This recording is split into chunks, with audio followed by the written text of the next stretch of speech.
Welcome everyone to a new episode of Tales of the 2S LGBTQ+. My name is Douglas Parsons.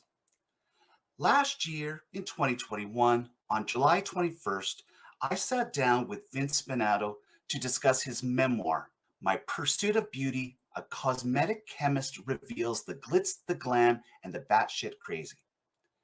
In that interview, Vince shared with us the inner workings of the multi-billion-dollar beauty industry. He entertained us with tales that involved everything about creating the products for celebrities such as Michael Jordan, Gwen Stefani, Jennifer Lopez, and so many more. At that time, he had created over 300 products for retail establishments such as Banana Republic, Johnson & Johnson, Sephora. And he had recently launched a luxury skincare line called Caviar and Diamond under his VS Vincenzo brand. We also discussed other things like our mutual love for Emma Sams, and I will say this now because, well, I'll say this now specifically to Scott Sickles, who is a writer for the show General Hospital and a listener to this podcast. I think it's time to get Emma Sams out of that room and back onto the show. I'm just saying, don't you think, Scott?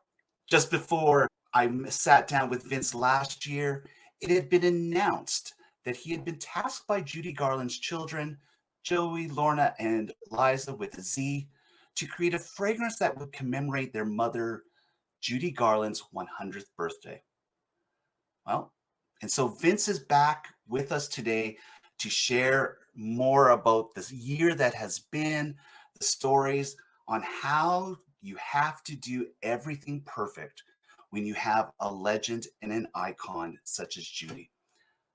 That's today on Tales of the 2S LGBTQ+. Now, before I bring Vince to your listening ears and or your screen, I do want to make mention that I come here from Edmonton, Alberta, Canada, and I wish to acknowledge that I learn and work on Treaty 6 and Métis ancestral lands, the traditional meeting grounds, gathering place, and traveling route to the Cree, Sato, Blackfoot, Métis, Dene, and Nakota Sioux. We acknowledge all the many First Nations, Métis, and Inuit whose footsteps we cover today. We give thanks to the elders and the knowledge keepers who have come before and who are still with us. It is with this that I strive to honor and transform relationships by listening and understanding the truth. And it is just a small way to build towards reconciliation. If you're watching here on YouTube, make sure you hit subscribe and please do the same on our audio podcast sites such as Spotify, Apple Podcasts, and Amazon. As I mentioned before, today on Tales of the 2S LGBTQ+, we have Vince Spinnato. And now it's time to bring him to your screen. Welcome, Vince. Hi, Doug. How are you, buddy? I'm doing great. Good. This time last year, approximately, we came together and talked for the first time, and I loved every single moment of it. And again, your memoir was fantastic to read, Thank you. learning the insights and just the little stories about being a certified nose. What? I want everybody to go back and listen to that episode, of course, but can you just remind people, what does it mean to be a certified nose? Yeah, it's pretty much what it sounds like. It's my craft as far as being a fragrance developer and a perfumer. When you get your nose certified, it literally is for more of the actual monetary value of like having insurance on my nose, like the rock cats used to have on their legs, or Ginger Rogers or Cheetah Rivera. They used to have their legs insured, and it's the same thing. Is that once you have that's your craft. And as a perfumer, my nose is literally insured from $1 million in case something happens to my craft of smelling. And so that's really where that comes from. And it's my way to the ability to do what I do.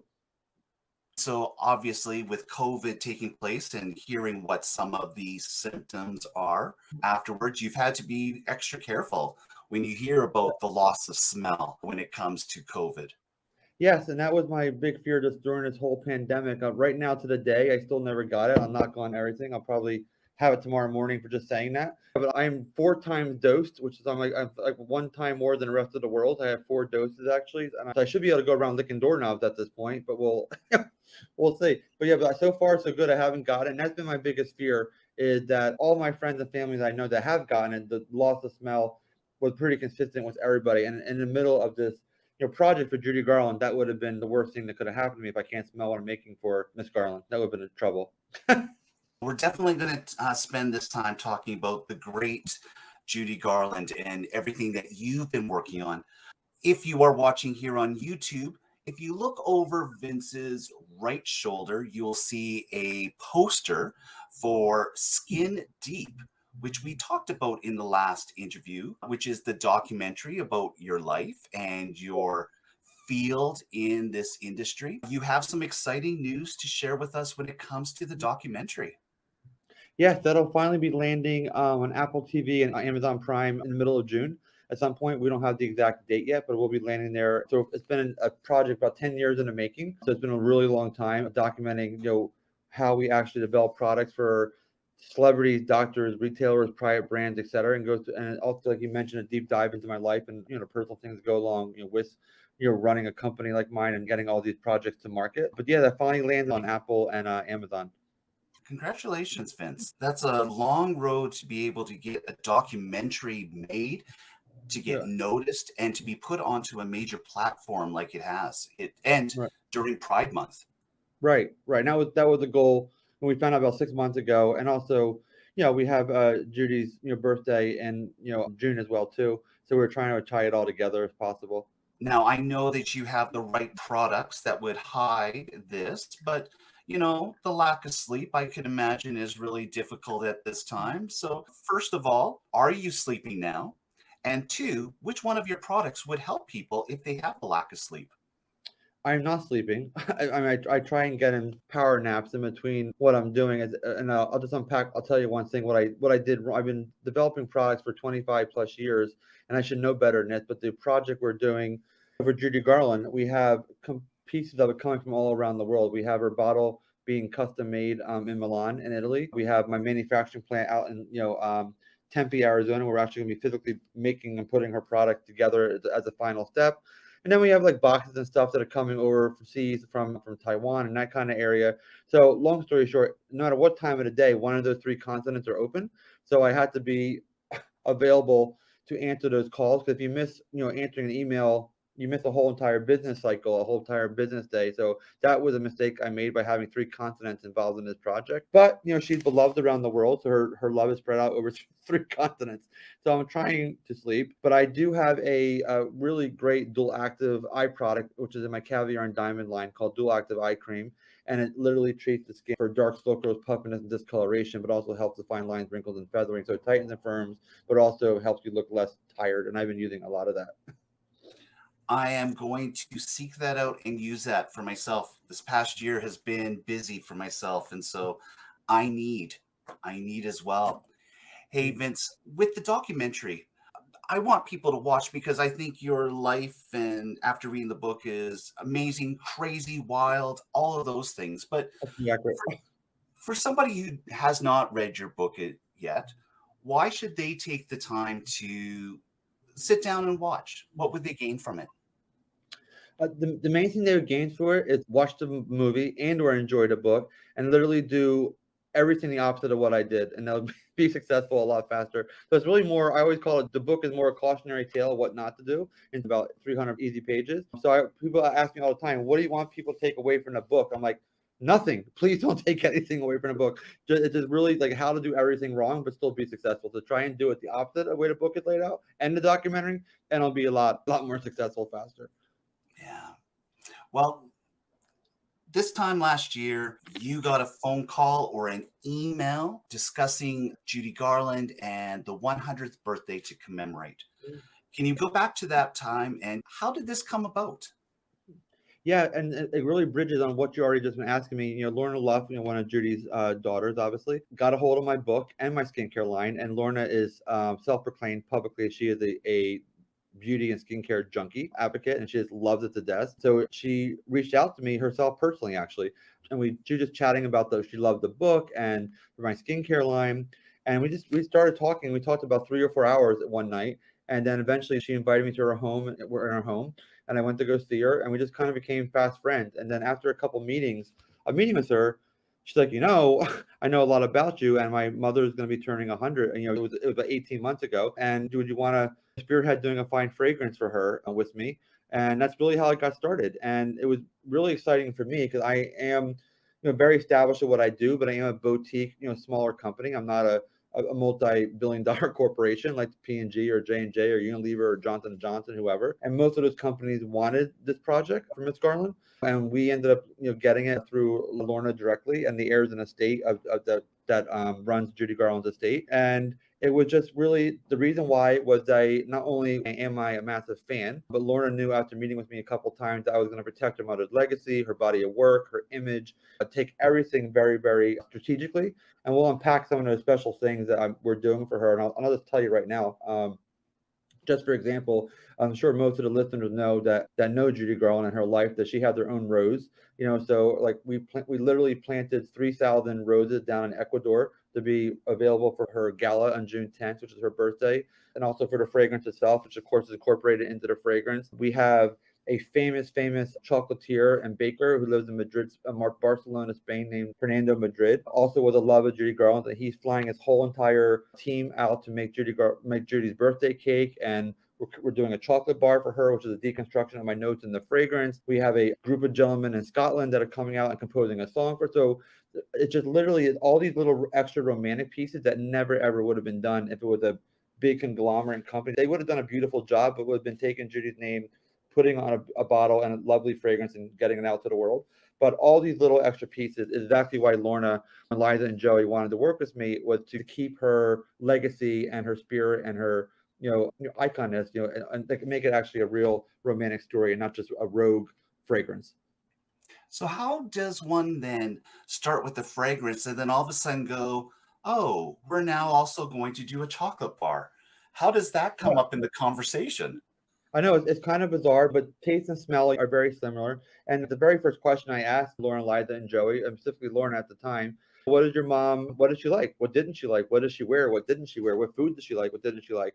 And the very, very first thing that came up, and again, most Judy Garland fans know this, starting early as, the Wizard of Oz, even before then, MGM, you did not allow her to have anything. I mean, they were really strict and tough and pretty much, let's call it what it is, rude to her. She was not considered the quintessential beauty queen like Joan Crawford at the time, or Lana Turner, or Ginger Rogers, etc. And she wasn't allowed to have anything. And when Lorna and Liza would tell me, say when she'd get home, the first thing she would grab is chocolate and comfort food like steak or mashed potatoes, that kind of stuff.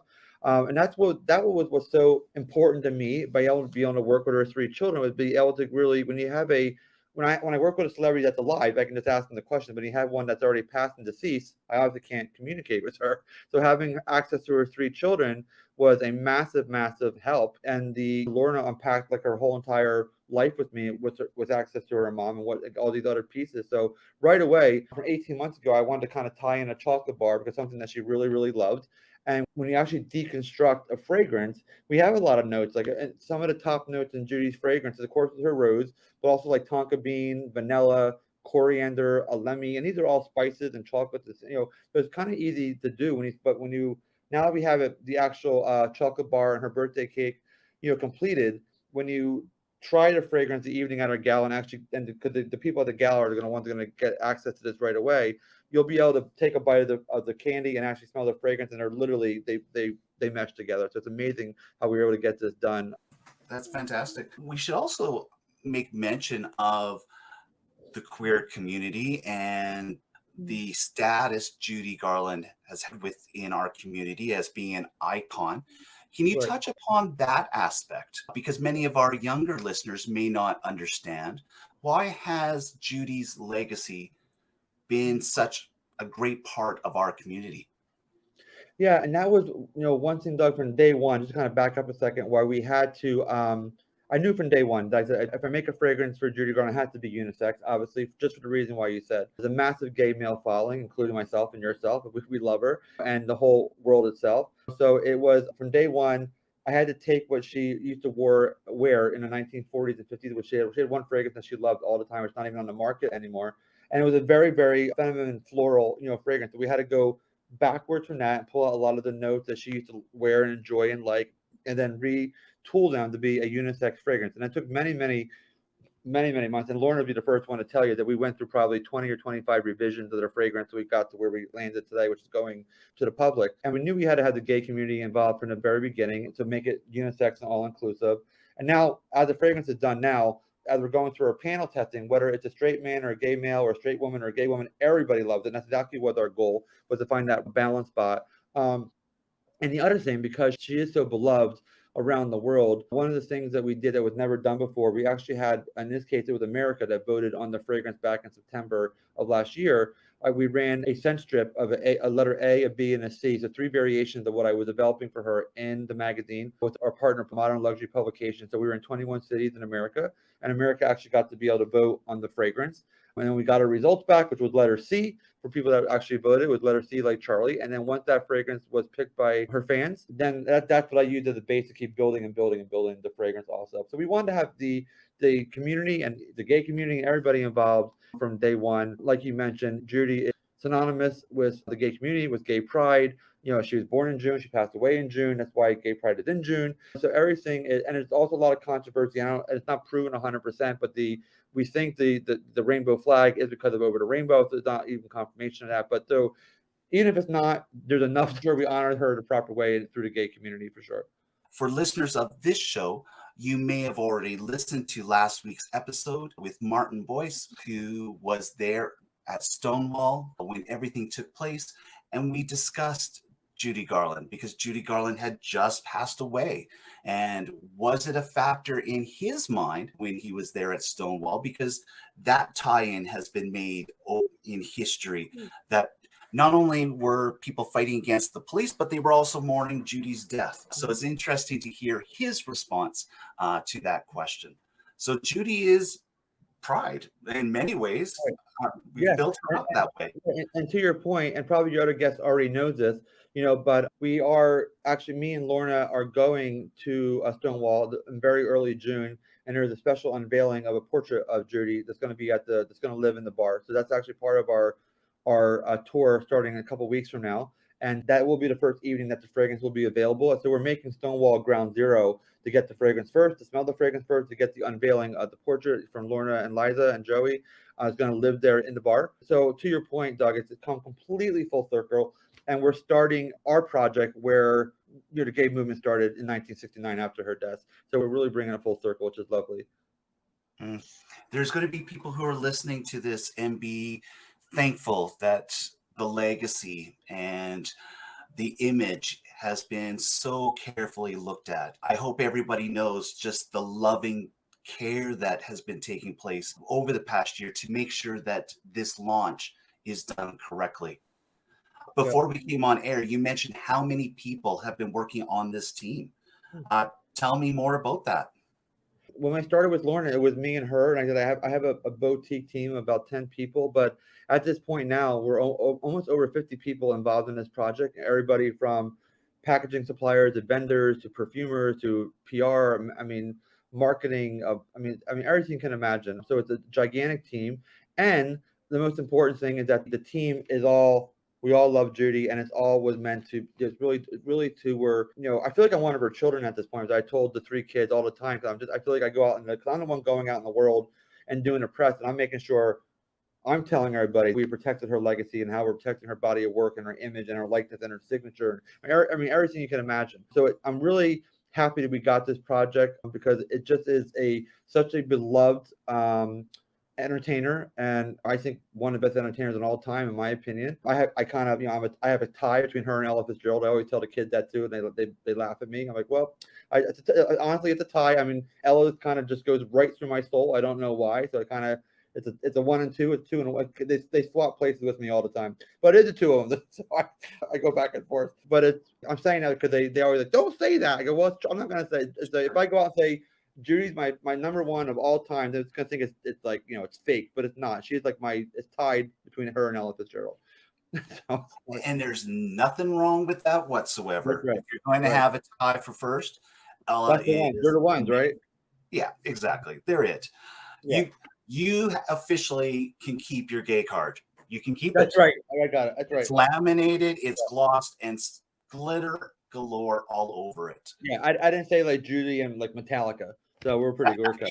Exactly. Hey, Right. enter Judy, enter Sandman. It's all good. Vince, what was it like then with the three children and yourself when you had realized that this was it? This was the fragrance that had been agreed upon. This is Judy's scent. What was that moment like? It was really amazing because we went through this process so many times, and again, being a perfumer and doing what a big team of perfumers, it wasn't just myself. I just have been spearheading it. You know, it was so hard to find that sweet spot, and I can't communicate with her. So all I really have access to is the three kids, and they're the ones that have to tell me, yes, this is what my mom would have loved.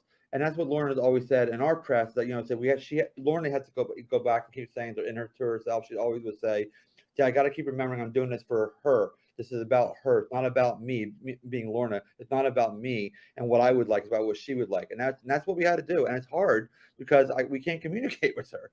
Even though I try to, I go to her gravesite all the time and I chat with her. So I do that. I go up to Hollywood Forever Cemetery and I say, hey, Judy, you know, things are getting tight. We're getting close. You know, give me. So I've done that 4 or 5 times, and people think I'm nuts, but I do it just to be honest. And I just want like to try and be as close to her as I can. I have a bunch of Judy roses planted in my backyard to have her there as well too.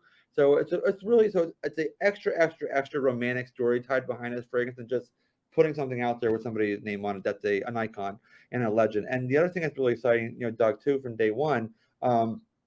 If you think about it, that they're really, since her death in '69, there's been nothing tied into her personally as far as anything that's actually Judy Garland the person. It's been everything, her characters. I mean, of course, Wizard of Oz and Easter Parade, everything you can imagine. You know, Mattel did an Easter Parade doll for her, and, you know, and Gucci and Louis Vuitton is doing, you know, Wizard of Oz inspired clothing for her. But the important part was that Judy Garland, the human being, had nothing for her since she passed away. So it's the very first product, and it's been over 55 years. If you look at icons like Elvis Presley and Marilyn Monroe and James Dean, I mean, there's posters and coasters and fragrances and skincare and hotels and everything you can imagine. So this one woman has been very protected, and we're the very first company ever since her death that had the legal right to her doing it as Judy Garland, the person, and with her family and with the estate, you know, et cetera. So it's a big deal, especially for Judy fans. Like, it's really the first time. That's why everyone's so excited about it. What have you learned about yourself during this past year, especially as a certified nose, a person working within this industry? What have you learned about yourself? To never do this again. No, it's good. It's really exciting. I'm not like a big reader, that kind of stuff. So I had to learn how to make sure everything is like historical accurate. And a lot of Judy fans are watching that. They'll kind of laugh at this, but we can put something on our Instagram feed or whatever. We get something real basic like, hey, remember when Judy Garland changed her hair from blonde to brown in 1941? No, it's 1942. You know, so we'll get like bombarded right away. So, well, everything has to be historically correct. And we have the leading historian, John Fricke, in New York City, who was the #1 leading world historian for Judy Garland and the Wizard of Oz in general. And he's the only historian approved by the estate and by the children. So we go to him for everything and to make sure we're historical accurate. We don't want to get anything wrong. And I don't think we have to this point. So we just want to make sure we stay in line with that. Because if you start Googling things, I mean, you'll have, you know, hey, remember when Judy went to space in the space shuttle? I mean, you'll get all kinds of crazy. So you got to make sure it's all dialed in properly. You mentioned it earlier about Judy's fragrance that she had when she was alive, and now that was discontinued. How did you go about tracking that down and finding that for the base of everything? It was really hard. We had to literally go to Paris and go to have the archive, you know, where the archives be pulled up. And once we said who it was for, they were willing to do it. But it's been off the market for probably over 40 years. So of course, even as a lab myself, we keep retains forever. As long as the product is actually on the market, we keep them. So even though this product's not on the market anymore, it was a very, very, very popular fragrance in the 40s and 50s that most of the celebrities actually wore in that period of time. So they had access to it. So it took about a couple months, but we finally got it through the archives, and then we were able to start with that as a bait. And when I smelled it at first, I'm like, oh my God, this is so floral. It's so feminine. What are we going to do with this? It was hard. It was scary at first. It was so overly feminine forward. So the product itself, when is the release date? On her birthday, on June 10th, 2020. And so where can people purchase this product? Starting the morning of June 11th, the day after her birthday, it's going to be on the Judy Garland Fragrance website, which is judygarlandfragrance.com. And that's where it'll be living, starting on the 12:01 a.m. on June 11th. And is this a short run? Is this going to be out here long term? So if it's a short term, how long do people have to buy it? We have two things going on. We have a limited edition birthday celebration bottle for her, which is gone. It's gone forever. It's actually tied into the gala that evening. But the long-term product is there, hopefully forever, for as long as the world wants it and wants to keep it. We have no intention of ever getting rid of it. But there is a special limited edition 100th birthday celebration bottle, which are only going to have a very small run, and they're gone forever. And it's very special. And it's such even like extra pieces, like in the bottle, which is going to live long term. There's a beautiful love letter from all three children that are in there. The bottle is something that the world has never seen before on the market. I guarantee it. The box is something the world has never seen before. So it's very, very, very special. The pieces we did for her. And so can people pre-order, or is it first come, first serve that morning of? Both. We're going to have the limited edition birthday bottle they can buy right then and there, and then pre-ordering on the long-term bottle. So during this entire process, we talked about yourself and what you've learned. What have you learned about Judy Garland, as well as the children of? What have you learned about them that you didn't know before? One of the main things was how funny she was. That was something that all three kids have told me over and over and over and over again. And that's why when I recently did a segment with Lorna and Liza on Entertainment Tonight, and what they said is that the biggest thing that bothered them about press about their mother was that she was tragic. Oh, tragic Judy Garland. It was the overdose and blah blah. And we all know that. Like, we don't stop talking about it. And they're saying we're just tired of hearing it. And they're like, our mother was the the person in the kitchen. It just is like we didn't get it. She was not tragic. She had tragic things that happened to her, but she was not a tragic person. She's so funny, and she made everybody laugh. And she'd go on these talk shows, and even her own personal, her CBS special. She was hysterical on it. She was very funny. Also, I personally didn't know that she was 4'11". I had no idea she was that short. Maybe most of the Judy fans already know that, but I did not know that. So I learned about that. Had a great story from Lorna, just about the entire stories of just hanging out in the house, and Marilyn Monroe would just be there having a tea, or whoever. I did kind of knew that, but not how in detail it was, that she was very, very good friends with John Kennedy, and they used to call each other, regularly. And when John was really, really sick with his Addison's disease, which now we know came out many years later after his assassination that he had Addison's disease. And when he was really sick and down for the count and was just out of it, he'd have to work on an Oval Office on the floor. And he had access to the best doctors in the world and NASA scientists, whatever he'd want. And what he would actually do is say, everybody, please leave the room. Please get Judy Garland on the phone. I need to hear a couple bars of Over the Rainbow. So it just was like stuff like that I don't think the world knows. I didn't know. So it was really cool to hear the stories like that, and and how tied she was into the Kennedys and what good friends they were. And even a couple of weeks before his assassination, they had chatted, and she always used to call him and just sing Over the Rainbow to him, and he would give her business advice and vice versa. So it was all those little things I personally never knew. That's incredible. That's incredible. Yeah. A lot of new information as well. Yeah, you're the first to hear it. the goosebumps. Everybody listening, that's excellent. We've talked about Judy and 100 years, and if we put it into context, we recently lost Betty White, 100 years old. So we think of Betty White's career and how much she has added and how she continued to work up until her death.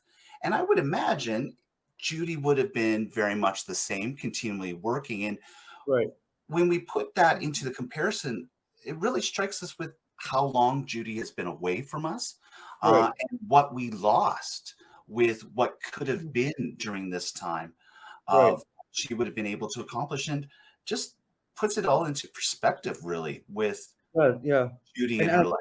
Yeah, I think there only were. I think Betty and her were only couple months apart. I think Betty was January and Judy was June, I believe, 1922. Yeah, and it's really weird because it's because some people ask me, for example, like, "Oh, why don't we do a product for Betty White? Do a fragrance for her?" And I think it's kind of funny is that when this is the tragic part, but also the mystique is when you have like Marilyn Monroe and Elvis Presley, Judy Garland, even someone like Paul Walker, the people that died in their prime and that the way they look. So Marilyn Monroe and Judy Garland and Elvis Presley, Paul Walker, all these they're beautiful forever. They're talented forever. They look the same forever. And I think that actually like helps the world under it's more romanticism because they don't know the whole longevity. So it's kind of I'm not putting it real well in the words, but it's saying that but when these people are frozen in time, Grace Kelly for another example. It's just when they're frozen in time at that period. So it's almost like they're going to come out wrong, but just lucky in a sense that they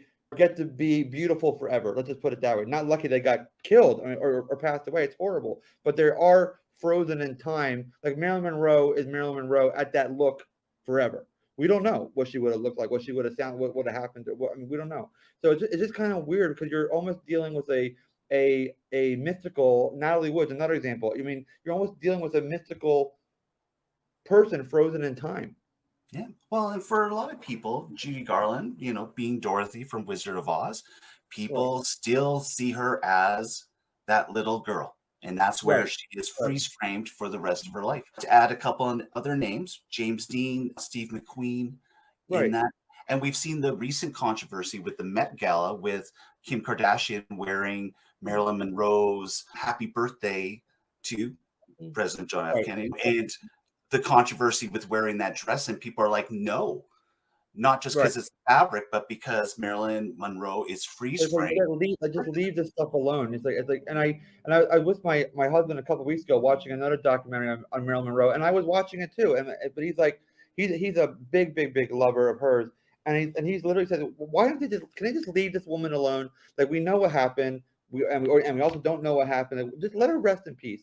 And that goes for all of them. We want to learn about them. We want to pass the history on, but keep. I mean, how many times I've seen variations of the Kennedy assassination? We know what happened to the poor man. Let him rest in peace. You have to tell it from a historical standpoint. Of course, we all have to learn, of course, but we don't have to keep unpacking and unpacking and unpacking. Let's leave them alone. Let them And to your point, leave the dress alone. Like, there's no reason why that needed to happen. And between you, me, and Lamppost, and everyone listening, I talked to a lot of very, very high-end fashion designers that are coming there, and they're like, it didn't happen. Let's put it that way. So I think it might be a little bit of a fib to the world what actually happened because the dress itself is almost you touch it in theory according to the experts it should fall apart. It's been in temperature controlled vault. So it just doesn't really make a lot of sense what happened. So I don't know if this might be a little of a Kardashian fib. We'll see. Yes, yes, I think let's put I it that hear way. what you're putting down. Yeah. Absolutely, yes, because with the fabric for that Marilyn Monroe dress, that piece of And, and fabric it was, doesn't and exist. Bob Mackey's still alive, and he designed this dress with what's his name? I can't remember the other gentleman's designer. And Lorna's very, very good friends with him, and he's like, I was there. We sewn this dress onto the woman, like we literally we sewn it on her body about 20 minutes before she went out to see the president. And Kim did not have the same body as Marilyn Monroe. It's very, very different, and we know what I'm talking about. So I just I don't see it being possible. But what the hell do I know? I'm just going off of what We're going. This is our gossip time with I Vincent know. Douglas. As we talk about this, hey, we're coming to the end of our time with each other because you're extremely busy, and I appreciate you taking the time out to talk It's to like us. going. It's like going and taking the ruby slippers for a spin. Can you imagine the Smithsonian saying, "Hey, go take the ruby slippers Just for a wear 'em. spin"? Yeah, go ahead. That's not going to Yeah, happen. just wear 'em. Yeah, no, not going to happen whatsoever. Right. That's right. I appreciate you taking this time out to talk to us because you're extremely busy right now. There's two last questions for you. One, you've mentioned a husband. Can you make a mention of how you're connected to my home country of Canada? Yes, that's my husband right there. Is Roberto. He's actually born and raised in Quebec. I was born in Laval and grew up in Montreal. So I have a Canadian husband. So nailed to the Canadians. I've been to Edmonton actually really many times. I think I mentioned to you last time. I have one of the well, not one. I am the Chemist have developed the product lines that are in all the Fairmont hotels up in Canada. So the Edmonton one, the beautiful Edmonton Castle Fairmont is one of the ones we have them in, all the way through Banff, Chateau Lake Louise, Whistler, the Palliser in Calgary, all the way through to the Royal York in Toronto, et cetera. So I have a connection with that. So I've done a lot of work up in Canada because of the Fairmonts, and also, again, Roberto being Canadian as well too. So I have a love for the Canadians.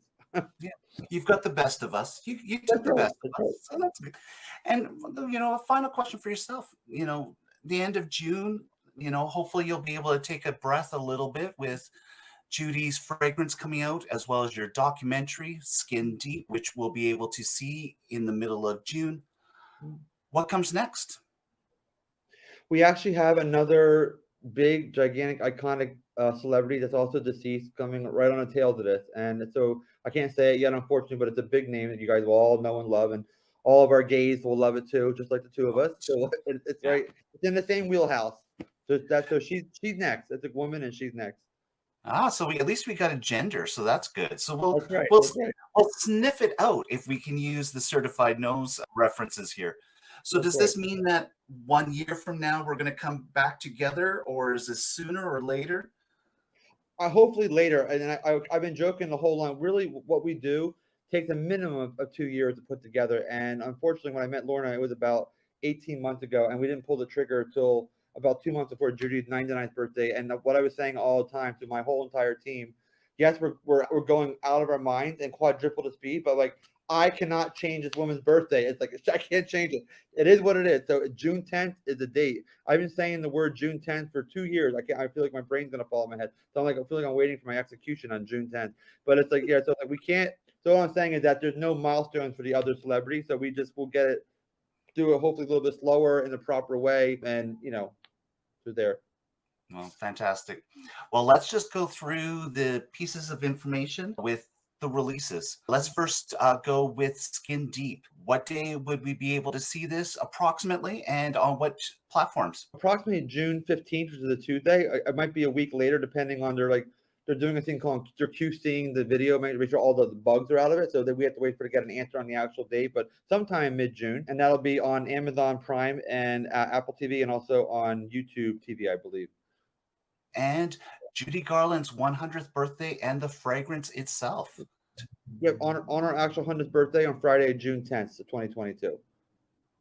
And everybody will be able to purchase this fragrance the very next day. And how will they be able to do this? Right on the Judy website, which is judygarlandfragrance.com, and they'll all be living right there. Hey, Vince, I'm excited for you. When you told me the news last year about this, I was thrilled for you, scared for you, nervous for you. But you've done it. And, it's happening now, regardless. Yep, it's going to happen. But, for myself, I'm a fan of Judy Garland. I know others who will be watching this are fans of. And so thank you. Thank you for keeping her legacy intact. Thank you for working with the family and ensuring that the legacy, the image of Judy Garland remains, and such a beautiful piece that will be released for the 100th birthday. So thank you. Appreciate it. Thank you. Yeah. Well, Vince, you're going to be back in the future, I know. We'll figure out some way. Yeah, for sure. On behalf of Vince Spinnato, my name is Douglas Parsons. Thanking you all for listening to today's episode of Tales of the 2S LGBTQ+. We can be found on YouTube as well as all the audio platforms. I'm confident that by looking at the archives, you'll find a story that is right for you. So thank you for listening as always. Until next time, everyone, be good and always text when you get home. Goodbye for now. Thank you, Doug.